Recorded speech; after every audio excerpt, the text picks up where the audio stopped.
Good evening, viewers, and welcome to the Tuesday show. Happy New Year. It's nice to welcome 2022 and have a fresh start and see where the year's going to take us. And this evening, we're very lucky to have two excellent guests. We're going to have a bit of a focus on racism in sport. And we're lucky enough to be joined by Jahid Ahmed, who is a former Essex County cricket player who was in the news recently for speaking out on the question of institutional racism in cricket. And also joining us, we have our good friend Shuel Malik, who, well, hockey was his thing, but I'm sure he can morph into an interest in cricket a bit as well. We'll talk about that later. So welcome both of you, and we'll just kick off straight away. Jahid, when were you an Essex County cricket player then?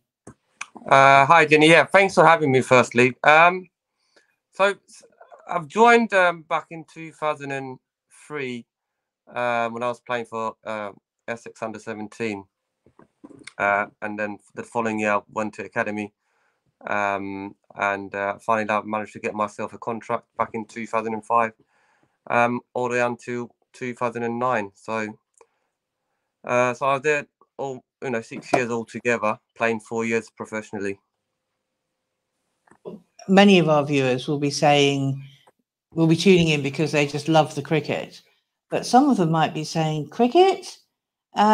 That's 3-4 days just watching men really slowly move the ball around. And tell me, what is it that is so great about playing cricket? Yes, I can imagine a lot of the people would get put off by just for us standing around doing absolutely nothing. Unfortunately, that is not the case when it comes to playing side of it. I can understand from the watching side of it. Cricket is one of those sports where it tests in all aspects of your physical strength, your mental side of it, which is probably the most where you get tested out, really. And this is probably why I absolutely love this sport. Even I'm getting to an age now where my body's creaking up, but however, I'm still determined to still go out there and still looking forward to play the game that I love. Just everything about it, about cricket. It teaches about everything about life, how to deal with certain situations when it comes to the pressure side of it. I think we've got a telephone call coming in, Jahid. That's very... Already? Okay, that's good. Sorry, no, we haven't got a call yet, but while we are talking about telephone calls, can I just remind viewers that you can phone in. You can phone in and ask Jahid or Shuel any questions that you might have, or tell us your stories about racism in cricket. We will get onto that in a second. We were just talking about, you see, this is, I mean, I've never played cricket at all. I've never even held a cricket bat, but I've watched cricket at different levels. And so I've enjoyed watching it, but already you're telling me new things about cricket. So like it's a mental discipline as well as a sort of physical game, but is it really physical? It seems very leisurely. Yeah, let's not go down that route too much with it. It's 21st century now. The cricket has moved on massively now. If you look at how the game's been played, all the formats of the cricket nowadays, I mean, the shorter version of it, you got a 2020 obviously been going on since 2004. That's been going on for many years now. Around the world, everyone loves it. The dynamic of the there's just so much involved in the 2020 nowadays. Now, obviously, got a new 100 that been introduced last year in UK. Again, it's very short and sharp, and I think that's where you need to be physically very, very active, and you need to be in that. You have to get to that a level to be able to play that hundreds at the moment. So it's changed.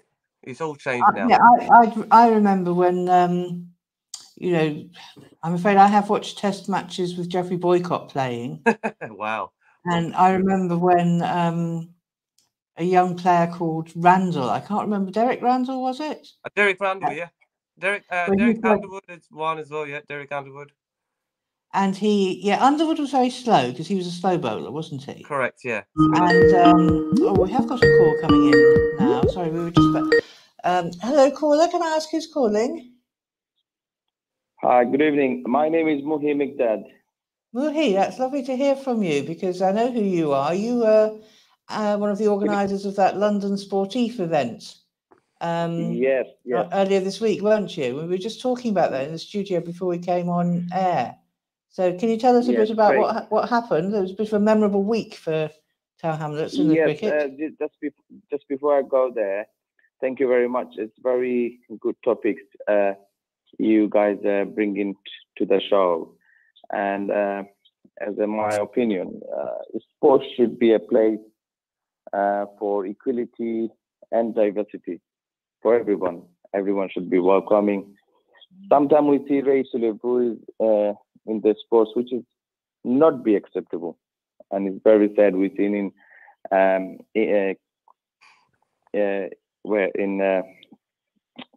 cricket, football in this country and all over the world.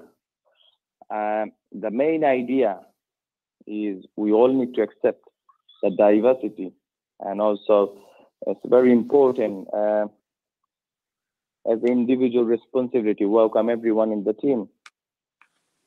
Yeah. Well, let's get. And as you know, yesterday or day before, we hosted a World Cup in our event, and day after, I spoke to the person who bring the World Cup. I said, okay, let's take the World Cup to the school, and the guy who bring the World Cup, he's the CEO of Capital Cricket, former Bangladesh cricketer Shahidul Alam Ratan, and he's campaigning for how to bowl out racism from the sports. So before the school started, there was an assembly, and he was campaigning, explain all these kids how they can come to the sports, or and he was talking about how to bowl out racism from the sports. Yeah. Yes, I mean, we've shamelessly borrowed his the Kids Cricket Club phrase for the title of the show tonight, bowling out racism, and obviously things like bringing the cup that England won to a school in Tower Hamlets is obviously must be very inspirational for the children, I suppose. How did they take it? Oh, it was very good, and obviously it's not that any way you can have the World Cup you want. So whoever saw the World Cup, they made most of it. So so I was there when children was having the World Cup, and they was asking me, what is it made of? Why is there so many marks on top of the World Cup? Which is there was so many questions. So it's good that experience for children and people who was on the event. And also as a sportive, we have our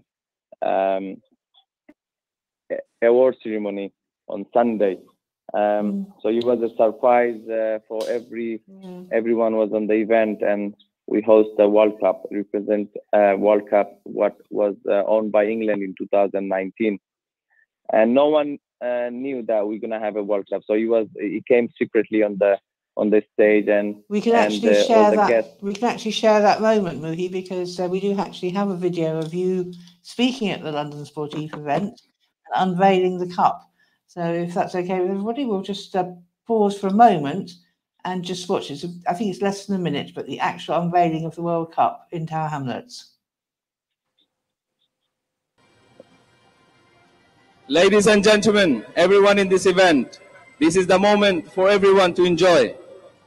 Can I request our guests to reveal the surprise?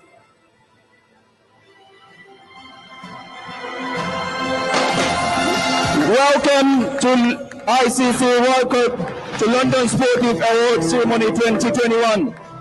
London Sportive present the ICC World Cup won by England in 2019. Everyone, welcome to take photo and enjoy the moment. Thank you everyone once again. I hope you enjoy the evening. Thank you. Well, there we are. That's a short extract from the video, but there you are, Muhi, asking everyone to look at the cup. So that must have been a great moment. Yeah, he was actually was a great moment, and everyone was thinking probably we're gonna do a magic or no one knew apart from few of our management. And obviously to bring this World Cup, when England won the World Cup in 2019, I done an application to the ECB to if I can have the World Cup in my event. But then the COVID came, so last 2 years I couldn't. But I know my event coming again, which is we had on Sunday. We done the application again on 6 months ago. It was an easy journey to all this paperwork, and it was hard. Then luckily Friday we had the World Cup, and obviously the World Cup in the community will be in the community for until 28th of January. Okay. So so it's gonna go around many schools, some sports club, but it was a proposal from us as a London Sportive. Then he come over to the community. So it's gonna be the first time in Tower Hamlets, and obviously in before other borough they had it before us as well. Well, you keep us informed of any future visits by any World Cups, Muhi, and we'll advertise it on the Tuesday show and write it up in East London News. So thank you very much for calling. And I remember your comments about racism in cricket, and we'll put those to our two guests very well. main idea is we all need to accept the diversity. Absolutely. And it's an individual responsibility to welcome everyone in the team. So I'm going to bring Shuel in here. Thank you, Muhi, for calling in. And the number is on the screen if you'd like to, if anybody else would like to call in. But Shuel, you've sat patiently waiting while we sort of started the programme. How do you feel? I know you were involved in Tower Hamlets Sports Federation, it was called, I think. Foundation. Foundation. And how did you feel that foundation contributed towards tackling racism in the borough of Tower Hamlets?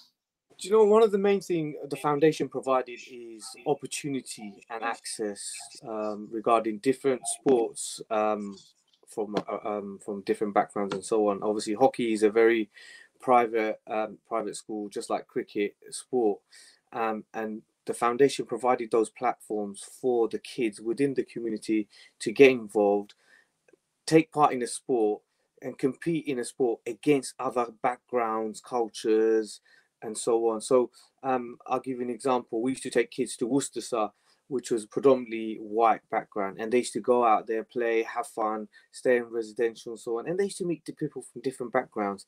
And when you start having people mixing with people from other backgrounds, it's a great opportunity to make friends, understand each other, and seek a common ground, which is obviously cricket, and then build that relationship. And that's how you break down racist barriers. It's not just by a couple of tick box exercises. I get what the brother from Sporting Latif has said, we should accept it. But accepting comes from a perspective where you understand each other, not just accepting it from a different standpoint. You need to see, breathe, and sort of hear each other's story. I've got friends from when I was back, I think it was 10, 11 years old, when I played against teams from Havering, teams from Bishop Stortford. And those experiences last a lifetime. And the friends you build from those different backgrounds gives you an insight in each other's worlds. And you start in respecting, like, they might not understand my world, I might not understand their world. But once we get to that middle ground, then it becomes a better place for all of us. And this is where obviously the starting point is. But then if you go to the foundation itself, it was brilliant in bringing those kids together. And it's not just obviously just about the sport from different schools, but it was also from different areas within the borough where we had to learn respect from each other and give each other respect. Absolutely. So that's important. Sure. Can I ask you just to check your position, because you're not quite in the middle of Sorry, so I'm just leaning back. Sorry. A bit too casual. we can't show as much of you as we would like to. So yeah, that was very good. And I know, Jahid, that you worked with Shuel in the foundation later on. But let's go back to your early career. You were in the under-17s in Essex, and then their academy, and then in their professional team. I can't get over the fact I'm speaking to a real cricketer. I'm afraid I'm really terribly impressed here. I'm trying to keep my cool. Not that But- special. Okay. Tell me, how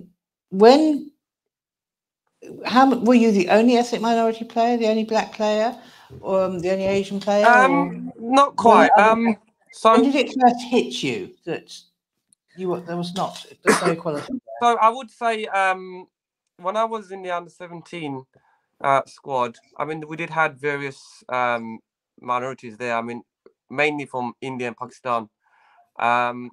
In terms of Bangladeshis, they never existed at all, to be honest, back in my days. And I think they're still struggling in that category. So I was the first ever British Bangladeshi to ever play for professionally in this country. Still I am. And this is the one reason why I took up the job in Tower Hamlets, to make sure we can make that happen and produce more Bangladeshi heritage to come through that system and to get to that level. Unfortunately, we haven't. Well, there was few who had made it to county age group wise, but none of them actually made it to the professional level to get a contract. And again, like I said, all the stuff that we see in Tower Hamlets Youth Sport Foundation over the years, we've done such a great job. It was just a shame that it was got shut down, which was a shame really, because we did a great job down there. In terms of going back to my playing days, yes, there were a few Asian players there, even some black players there. I don't think I've come across any Muslim people when I was playing. So it wasn't just a colour thing, the religion side of it as well. So there was few people around still, but not as many as you expect. Even playing for county age groups, I remember first time when I trialled in the under-17 level, I think at least 50 kids must have been there. Out of 50, I'd probably say 10 were white kids. And all rest of them were Pakistanis, Indians, mainly. There were a few black people. And out of those, I remember out of those 50 kids who were trialing, I think I'm the only one who actually made it to the professional level, which obviously, I don't know how, but yeah, that was a great achievement in my way, yeah. And how did you actually feel? I mean, we don't want to go through who said what, da-di-da, that, because that's just, we don't want to repeat the words that some of the idiots use. But what was it about the structure? How did it make you feel as a 17-year-old? You should have felt welcome and proud that you'd made it through to the under-17. I'll be honest with you, Jenny. I don't think at that sort of age I was quite aware of this any of this racism stuff. To be honest, I was just going do my daily things and just the normal things really. But I think as I got to when I got to a top level, I think early stage. Actually, no, sorry, I'll take that back. When I was 16, 17, I grew up in Burnham Crouch. This is where my club was, main club. So I do remember playing against the opposition there, where they used to call the P word. I used to get that P word always called at me. Always I ignored it. I mean, in that situation, just ignore it and just move on, really. But at the age of 16, 15, facing those, hearing these racial remarks, obviously I don't know you don't know how to deal with it, to be honest. But as that time went on, when I got to when I had my pro contract, I mean, it was from the straight away, really. That's when I started to face those racist remarks, words they use, bullying, and class issues I always spoke about as well. These sort of things all kicked in, really, when I made it to the first team level. And again, obviously, it's not great. You're there to do a job, to play professionally, perform in the field. But when you got all this rubbish going on around you, it's quite difficult to deal with, and again to perform. The one thing about cricket is it's a team game. I mean, we were talking about the detail of playing earlier, but it has to be a team game. And I was sort of talking about, Randall, and that just reminds me that, when you're fielding, you're all relying on each other to know what the game is. And so it's not the same as football, when you're passing, but you will work as a team. So did you really feel part of that team? I mean, on the field, I mean, that's a different story. When you're actually playing the game, I mean, that's a different story. You're there to perform. So you try to obviously ignore anything goes around it. But off the field, that's where the problem, occurs. So, for example, I can give you an example. Some of the teammates would probably walk past me and wouldn't even say hello to me, for example, just the fact that I'm not even there. Those sort of things does get to you. Like, I'm your teammates and you don't even say hello to me, then going past you. So it's those things that you go through, and obviously, like, getting called those racial remarks. I mean, it's not great. Obviously, I think people don't get to see the inside, what goes on behind the closed doors. So, going to changing rooms is probably the worst place to be at. And I think going back to Azim Rafiq, who spoke about these sort of things, which we all faced during our time. And I mean, these sort of things, obviously no one would know until you actually talk about it. And I'm so glad that we actually all spoke about this, come out, and making people aware of what's been going on. And let's bring Shaw in for a minute here, because Shaw, I know you played for England for hockey. I think that's right. Yeah.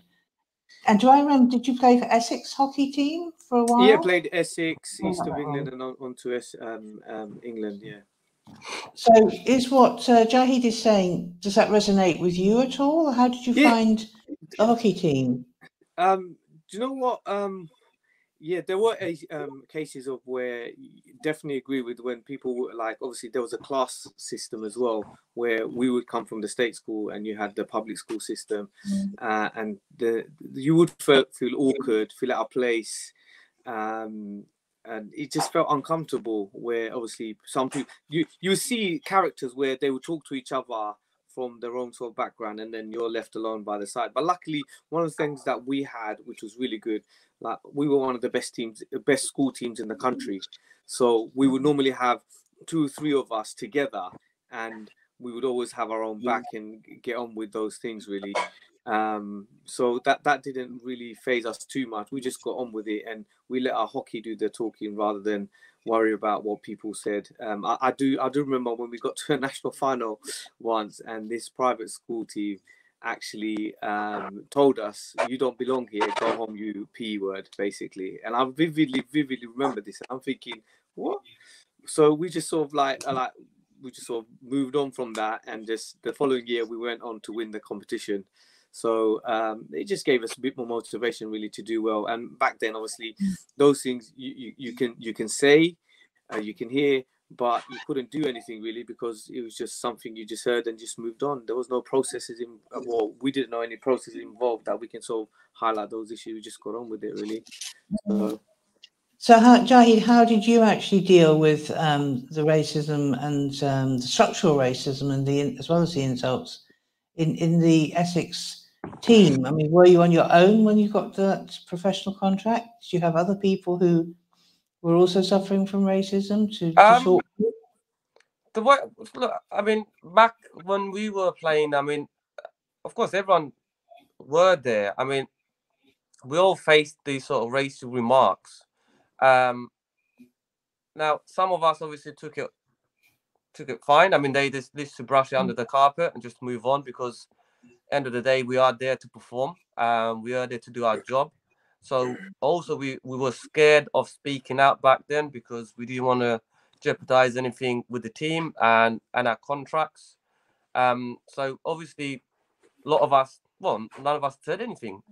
We didn't have that sort of voice that we could speak out because we're too scared. And we just have to just brush it under the carpet. I mean, I used to speak to some of the guys back then as well, and used to ask these questions and know why they call us this or why they say this, and we've just been told just just ignore it, don't worry about it, just go out there and do what you need to do. I wouldn't worry about these sort of things. That's how we used to get told how to deal with these certain things. And I've never told anyone, even my parents, my dad, no one. I haven't spoken to anything about that. I did used to raise these questions back then, but yeah, I think nothing used to get taken sort of seriously. Everyone used to just laugh it off. Used to think it's just a joke, a banter, which they call it. Oh yeah, and that's banter. that's how it was. That's what we have to deal with throughout every single day, really. I mean, I think people in East London might find it hard to imagine just how unusual it was to see Black and Asian players involved. Yeah, in I mean, that's correct. I mean, like what they go, like I just said, if I were to come from East London area, I think that story would have been different then. Because I wasn't brought up that way. I brought all my life. I brought up in Burnham and Crouch, surrounded by middle class people, and that's how it was. I was raised properly. My upbringing was, that. I think that's one of the reasons probably why I made it to top level. Because of my upbringing, the way I used to speak, my manners. I think everything. Just obviously it was fitted in with the team environment. I do remember back when going back to under-17 trials, the boys used to turn up to the trials. The Pakistanis, Indians, they used to wear hat wrong way round, the trousers falling down. These sort of people used to walk around, and the way used to speak proper East London way. So they never sort of fitted in with the environment there. And I can tell you, without a doubt, most of them were more talented than I was. But unfortunately, they just didn't fit in. And then I found that out as I, got to top level. Like I said, I didn't fit in either towards the end. I felt like an outsider, and I always did, to be honest. Regarding whether I'm playing cricket or not, even I'm walking down Chelmsford High Street, you get all the looks. People look at you, looking some alien just walking down the street or something. I used to get caught. I mean, that P word has always been used everywhere, really. But the best way to deal with it was just to ignore it and just to accept it. And I do remember going back to my dad. Used to say to me, "Listen, whatever happens, you are. It doesn't matter where you come from. Even you're born in British in this country, it doesn't matter. End of the day, you are brown, and you're always going to be looked at that way. So you are going to get those racial remarks. The best thing to do is to ignore it and just brush under the carpet and just move on." That's what my dad used to say to me as well. And I always used to remember that, to be honest, every time I came to that situation. Yes, I really want to underline. I mean, you spoke very eloquently about what it's like to be from an ethnic minority, to be black or brown on the streets of downtown Chelmsford. Quite honestly, not a place that I enjoy spending time in either. But yeah, I grew up in Essex, mostly in Essex, not entirely, but mostly in Essex. Although that's about a quarter of a century before you were in the cricket team. And I did not I met one person who was not white while I was there, and until I went to university. It was only when I went to university, miles away, that I met a second person who was not white. So it really was a very, very all-white environment, and people who were not white were sort of people who lived somewhere else. correct. So it's a bit like the Isle of Dogs in a way, where we had a pretty much all-white community, apart from very few Afro-Caribbean people on the Hare Street estate, and that's changed a great deal over the years. But it involved a lot of pioneers. Yeah, I mean, Jenny, one thing don't forget though. I mean, like I said, I grew up in Burnham and Crouch, so there were a lot of middle class people there, working class, but also there were some lower class people there. So I think the most people used to be racist towards us were the lower class people. You would never get middle class or working class people would come and say anything stupid at all, to be honest. Mind you, I think when I actually did got the contract in Essex, when I made a bit of name in my town, I think the circumstances did change. People start to see me differently and respect me in different ways. So, I mean, I've had a good experience there, to be honest, growing up in Burnham Crouch all my life, to be fair. It's only occasionally I've faced a few things, a few racism, but other than that, not much. But I think that it has changed down that side, because I don't live down there anymore.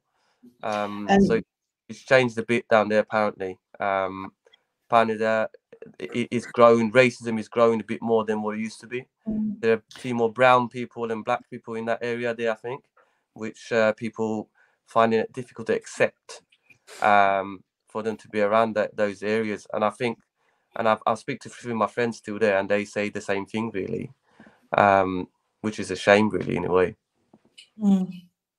Yeah, sure. Have you noticed, I mean, you've been involved in school level sport in and outside schools for a long time. Do you think there's a change in how ethnic minority people are seen in sporting teams and in sporting competitions? Do you know what? We live in a bubble in Tower Hamlets. It's hard to see that when you're in that bubble. But when you take teams out from that bubble into places like Havering or out into Essex and so on, you see that. And then like we take teams out into Southend and so on. Luckily in hockey, like people are more prone to sort of accepting people of colour more recently, obviously because of the whole England Hockey EDI strategy, and people are accepting, but you get people out there looking and go, oh my god, where are these kids from? And some of our kids, for some reason or another, are a lot bigger than your average white kids out in Essex and so on, and they get shocked because, oh, what you guys been feeding them and so on. So they get a bit of a shock, and then sometimes they sort of find it hard to accept it. But then when you start playing, when you start demonstrating the skill sets that you have, the respect between people grows, and they start thinking, oh god, these good players are good. And the initial sort of like phased moment or shock disappears. So, but there is that initial shock. But then obviously it's the same for our kids. I remember taking kids out near Hackney Marshy, and they're like, oh, we're outside of London. So they get a bit of a shock in terms of seeing the opposite side to what they're normally used to in Tower Hamlets. So yeah, it works both ways, if I'm honest with you. But it plays a pivotal role in generating an understanding between the two cultures, religions, or whatever it is. But obviously the biggest thing is colour between the two groups of people. Yes, that's the immediately perceived difference, isn't it? Just to remind our viewers that you can phone into the studio and ask questions to either of our guests, or just make your point generally, recount your experiences about racism in sport. And Jahid, you've inspired, you can also comment on our Facebook page, and that's Jahid, what you have done. Jahanara has written in to say, well done for being a great role model for our young people, and for speaking out about the inequalities and racism that exists, so that it can be addressed. And I suppose that's that's really why where I want to come on to is you spoke, Jahid, about how we need to start talking about it. How did you feel when the issue of racism in cricket was first addressed, and it was first spoken about at Yorkshire, wasn't it? It was first of all. Yeah, correct. Yeah, I mean, Azim obviously spoke up firstly, and obviously when we heard him on the DCMS when he went to the Parliament to speak about that. I think everyone was waiting for that to come out, and I was working in the school, I remember, and I tried to find a time to sneak out somewhere to actually put that on to watch it, which I did, obviously. But obviously it was so long. I think it was like 3 hours long or something. So I did catch up the rest of it, which I missed out. I think when I heard him speak, I think I was 50-50 whether I was going to speak out about my experience or not. Because always I know Azim from long time ago, and we've come across a few times playing wise, but when he spoke out about everything that he's experienced, and I think the worst thing that really got to me was when he spoke about his son, the tough time he was going through. Not a single member of a staff of Yorkshire actually asked him, "Oh, how are you, mate?" or "How is your kid?" or anything like that. And I mean, that's just like inhuman, isn't it? Like not even asking how you are in such a tough time he's going through, and nothing been said. And that really, really got to me. Being a father myself, I can imagine what he went through that time. And this is where literally it made me to decide, yep, this is it. I'm going to 100% going to come speak out, and I'm going to support Azim's statement, and I'm going to speak out about everything that's happened during my time, and I will do anything to make sure I will support that. Any of my colleagues that want to come up, speak out about it, and make awareness about these sort of things. So, yeah, I mean, it initially made me very angry about it when I heard his testimony. So, yeah, it wasn't pleasant in a way to hear his side of the story. Yes, I mean, congratulations to him as well for speaking out, because it helped us all to talk about it, even tonight. Let me put a question to Shuel. We've heard the criticisms of Yorkshire cricket team, and Yorkshire has made a few steps towards bringing change to the club. I don't know if you think they've gone far enough. And we've now heard about Essex as a county team as well. Is it just a case that there are two clubs that haven't got it right, or is this actually a structural problem throughout cricket and perhaps throughout sport? I would definitely agree with you. It definitely is a structural problem. Do I think is it focused just on the two counties? No, it goes across all of the counties, and it goes right to the top in terms of governance. When the governance isn't right, you're not going to get it right at the bottom, because they deal with all the issues that are set out from the top, and they filter down to the clubs and obviously down to grassroots. If they had a better reporting system, a better whistleblowing system, then I don't think we would have come this far, like in 2022, to talk about these things. I don't think it would have been eradicated, but it definitely would have been reduced in terms of number of people from ethnic minority background feeling more comfortable coming out and talking about such issues as racism or alleged what do you call it, banter within the as a dressing room. Because at the end of the day, if people had a fear of making remarks like the P word and so on, it would have never happened. It would have been stemmed straight away. And then the feeling of being isolated. I heard his testimony. It was like, it brought me to tears, if I'm honest with you. How he was treated compared to the others, it was unbelievable. So governance is so important, both at club level but also at national level, to set out these initiatives, ideas. It can't just be a tick box exercise where we do it because we want to win back our sponsors, or we want test matches at our grounds and so on. It just can't be that. There has to be a sustained process that happens over a periodic time, and it's reviewed, just like the government select committee mentioned this week.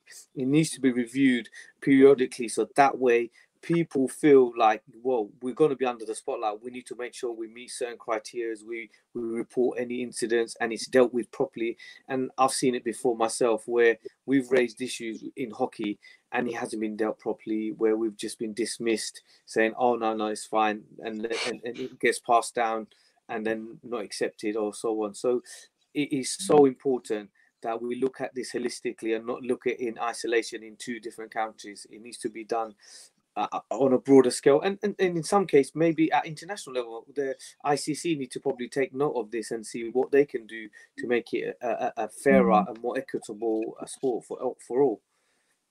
Do you think so? Do you think there's really a problem at international level? Is it not just in a sort of imperialist country like Britain, or for some sports, England? Jenny, I'm going to jump into this. So people are obviously don't know much about like insight of it. Like I said, I've experienced it myself, so I do know these sort of things. You go around the world, wherever you go. Cricket is one of the sports where everyone have faced these racism remarks anywhere you go. Doesn't matter what country you've been at. Internationally, there are a lot of countries, I can tell you, are proper racist themselves, which some of them I've seen and experienced as well. So that's everywhere. I mean, institutional racism is everywhere. Unfortunately, the problem we have is that a lot of the players still holding back. They're not coming out and speaking about their experiences, which is a shame, really. I wish they were. And I do encourage these guys to actually do come out and speak about it. But I do know a lot of them are holding back. They're not speaking about it.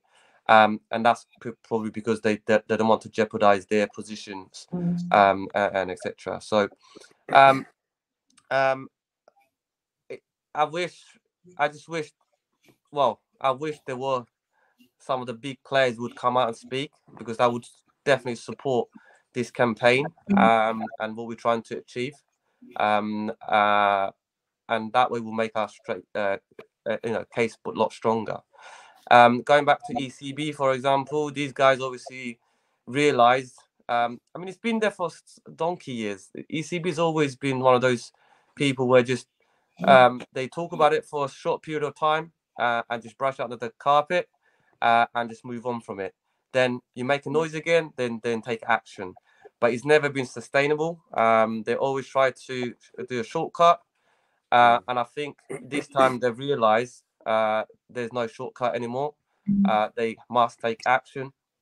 And because obviously it's been published it's been everywhere around the world, around the whole country, up and down. So they've got nowhere to hide at the moment. So they have to take action. They need to make sure they get this right. And I think obviously they are. Recently they said they're reporting back to DCMS to update their progress so far. And again, if it does start to fade away, and I'm 100% will guarantee I won't be backing down. And I think, I don't know if you heard, Azim Rafiq spoke recently as well, saying the same thing. Whatever happens, he will not give up. He will stand up to his... He's had death threats. His family had death threats regarding this, and he's still not going to back down. And I'm with him throughout all the way. I will do anything to make sure these sort of things gets tackled, and that doesn't happen again. Because it's, like I said, this sport should be for everyone. It should be inclusive for everyone, to be honest. Yeah. So I'm 100% behind this campaign, and I will do anything that it takes to make sure it doesn't happen again. Or even. What surprises me is sorry, Shaw, you want to come in? No, I was going to say, Jenny, one of the biggest thing, like we talk about governing bodies, how many of these governing bodies have actual representation of the communities that they serve? Like Jahir says, it's like governing bodies have the authority, the power to make decisions, to make things equitable, make it fair and accessible to all of these communities that they serve. Have a duty, in fact, within the governance structures. A lot of them don't have brown or black people serving. So how are they going to make those decisions, policies, strategies that actually reflect those communities? And second thing, a lot of the decision makers, I'm afraid to say, are white. I'll give you an example from hockey. We've been fighting for equal access within Tower Hamlets on the 2 hockey pitches to obviously our priority through the foundation and beyond that through the club is to provide access into a sport which is predominantly white middle class, and obviously based predominantly within the 6% of private schools in this country. But yet we can't even get onto our local public school, our public facilities, which were hockey priority, funded by Sport England, supported by England Hockey. So this is one of the problems. And the people at the top, like Mr. Biggs, if I came to you, Jenny, and you ran a girls football team which had a lot of girls only, or lots of girls basically wanted to do football but only felt comfortable playing in a girls only team, and then you said to the council, can you give us under the protected characteristics from the Equalities Act, can you provide us with a pitch that is going to help us encourage these girls, first of all, to take part, secondly, develop their confidence and so on, and integrate them into a community which they may not have taken part in before because of the lack of platform. If I said to you, I think you should disband and go and play for some other team and fill their quota of equality, what would you say to that, Jenny? I'd say get on your bike, Shua. We want what we want. I'll give you a fact, and I've got it down right. The Mayor John Biggs, is exactly what he said to us. We are affiliated with Sporting England, which is the equality arm of Sport England. Mayor John Biggs, after 5 years, he turned round and said to us, you need to go and disband and go and play for either the other two teams if you want to use a public facility. And this is the outrageousness of a man who fails to understand what equality actually stands for. And obviously, hopefully, I'm going to be responding to Mr. Biggs soon, and I'm going to make it public with all of the funders that provided funding to resurface and develop those pitches, which were made for the community at heart. And do you know what the hypocrisy of that is? They opened the pitch with great fanfare, with all the local schools, majority of black background, and they had a very good photo opportunity with Helen Richardson-Walsh, who was a gold medalist from the 2016 Olympics, highlighting, oh, what a great facility for the local community. And I said to Helen Richardson-Walsh, who's a sister of one of my good friends, I said less than 1% of those kids will actually even play on this pitch for hockey, because this hockey is not accessible to people like us, because it is prioritized for the white middle class community. Some of them don't even live in this community. So now you tell me, where is the equality in that, in terms of us, which is a local community, a local club providing local community a sport that has a very little access. If we didn't exist, there wouldn't be accessing sport like that. And already, well, we'll talk about that. Yeah, we'll talk about that more in the future, sure, because that's really serious issue that you raised there. And I'm certainly going to issue an invitation on air now to John Biggs to come on the Tuesday show at a time of his choosing and debate. I'm very happy to do that with you. I thought you would be. I extend the invitation to you to debate him as well. But certainly, definitely. If you're listening, then come and we can debate out this issue. That's fine. I wanted to ask first of all, Jahid, and then I'll come back to Shura as well. A question. See, what surprises me about this whole debate, in which I've learned a lot, even though I did listen to a lot of the other press coverage.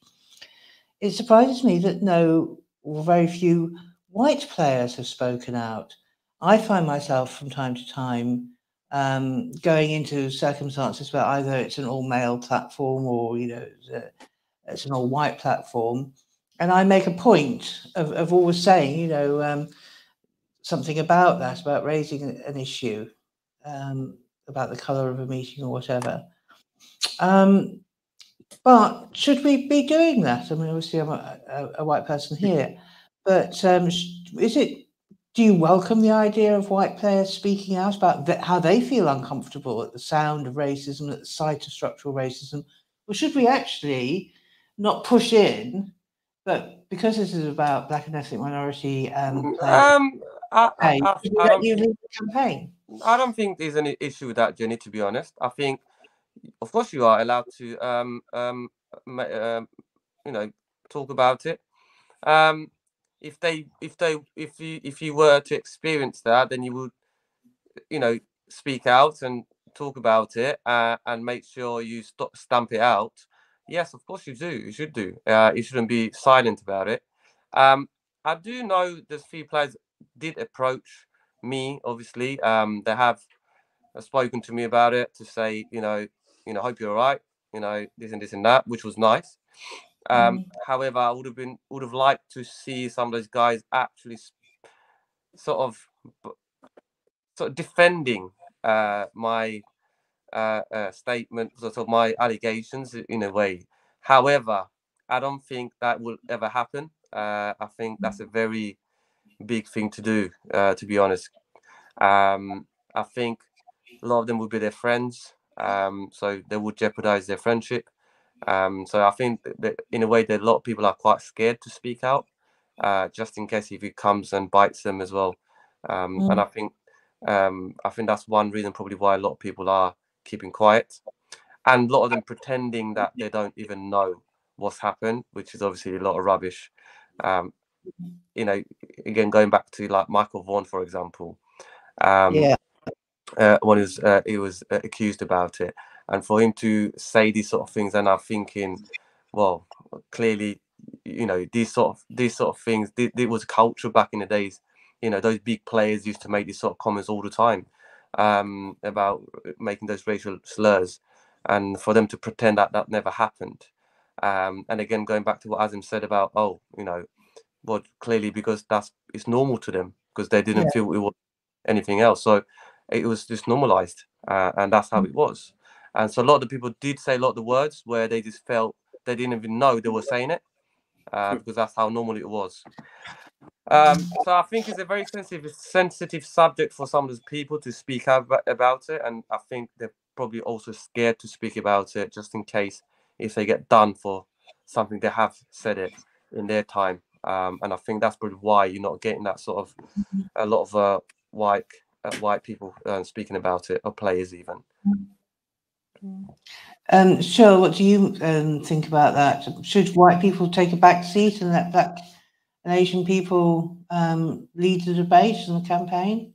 I think obviously it's a double-edged sword, really. You want them to speak out because it gives it a bit more weight to what is being said or alleged regarding those things. But then, like, why can't they just take people's word for it and then actually make those changes to help them? Obviously, it's everybody's sport. It's not just a one race sport, basically.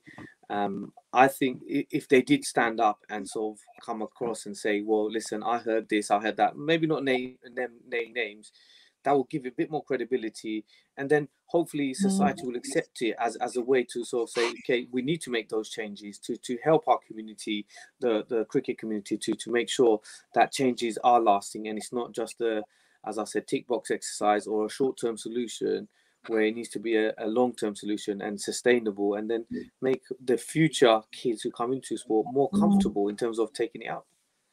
To be fair, actually, you know, in Essex, obviously there were John Farragher, the guy who got done for calling the N-word. Obviously, no one's going to say who actually called him out. Obviously, I'm not going to say it either. So it was a white person who said it. So that was obviously very good of him to actually speak out and actually call him out, saying that word. So obviously there are some people who are obviously speaking out about it, which is good, which will support, like I said, our campaign and awareness, these sort of things. So that was good. Good. Well, it's hard to believe that we are actually getting to the end of our time, but I think it's been a really good discussion. And racism, of course, isn't just confined to sport. Sport is just one of the places it pops up. So really, all of us who have kids in the school system need to take this issue quite seriously, because we're preparing our kids for life, and it's not just for sport. And as soon as our children get into the workplace, get into the community, they've got to have standards, and they've got to understand that there's no such thing as banter. Banter just reveals issues, and it's not acceptable. So, but we have moved on a very long way since over the last 50 years. So hopefully we can move. Oh God, massively, yeah. Faster, you know. Still a long way to go, though. That's the thing. Yeah, a lot of work to be done still. Yeah, a lot of work to be done. I think we've made a start by raising the issue tonight. We've had another Facebook comment in from Jahanara, who's reminded us that in the press, you know, when you win as a a Black or Asian player or as a Black or Asian dominated team, when you win, you're British. You're good as gold, yeah. When you lose, you're Yeah. immigrants. And, Your race comes out, everything comes up then, yeah. yeah. So It's typical things to say, isn't it? And you actually know, for people like us, we actually do know it's coming. We know what's coming when that happens. You know, especially when the football team, England team, when they miss their penalties, he just knew. You know, the black players missed it. You just know it's just going to come out. Those ignorant. It's interesting, isn't it? Like you look at 1990 when Chris Waddle and Stuart Pearce missed it. Nobody referred to their race or anything. No. It was a pivotal moment, obviously, within the competition. Yeah. But then 30 years later, that happened, or everything comes out. So it's just disgusting. It's a shame, isn't it? Yeah, it's just a shame. But there you go. To face that in 21st century, I mean, it's disgusting. We shouldn't be talking about it. We should be actually taking action in this generation, to be honest. So this is where it's really frustrating, and I wish everyone actually worked together to tackle these issues, white, black, Asian, whatever it is, just the humankind. I wish everyone just understood as a humankind thing rather than anything else. I think that's why we congratulate Marcus Rashford so much, you know, because he's clearly one of the football players who's had the biggest impact on society. Well, the government don't even like him because he's doing half of the job, and you know they're embarrassed, making them look silly. Yeah, they're embarrassed about what he's doing because they feel awful about it, and when they get questioned, the government get asked about it, they just don't want to answer the question because they're so embarrassed and shamed. Well, not many of us get to change government policy as far and as fast as Marcus Rashford did. So hats off to him. Yeah. Hopefully the change will happen anyway. Yeah. Well, we'll keep airing the issues on this programme and try to get some of that change working, particularly in the next 4 or 5 months when we're heading towards local elections. So really, I'd really like to thank you both for coming out and being on the programme tonight and raising this issue. Yeah, thanks for having us anyway. Appreciate it. No, you're really welcome. Thank you for coming on. I mean, definitely giving us all food for thought. But we've come to the end of our time. So, you know, I hope we'll see you again one day and we'll certainly keep on talking about these issues. So thank you very much. Thank you, good night to our two guests and good night to our viewers. We'll be back again next Tuesday with another look at the news issues of the day. If you have a campaign that you would like us to cover, then please get in touch. Our email address has been on the screen during the programme. And yes, there it is again now. And you can also get in touch over Facebook. Put a comment in the comments column of this programme. So thank you for listening, and we'll see you again next week. Good night.